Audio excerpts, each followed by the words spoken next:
আসসালামু আলাইকুম প্রিয় দেশ ও দেশবাসী, ভাই আর বোনেরা, বন্ধুরা সবাই কেমন আছেন? আশা করি ভালো আছেন। এখানে যে শসা, পুরা খ্যাতি শসা, এখানে লাগানো হয়েছে করলা। করলা লাগানো হয়েছে এই ক্ষেতে। আর এটার ভিতরে মিক্সচার আছে, শসাও আছে। এই জমি যে মাটি করা হয়েছে,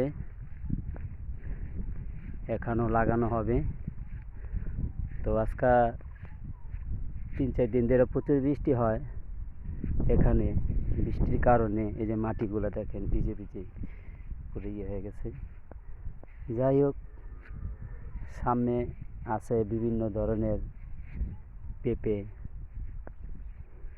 এলাকাটা অনেক সুন্দরই আছে, ভালোই আছে। তো আমি বলছি শরীয়তপুর গঙ্গানগর খানকান্দি এলাকা গ্রাম।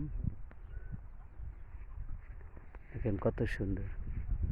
তো সবাই ভালো থাকবেন, সুস্থ থাকবেন। আসসালামু আলাইকুম।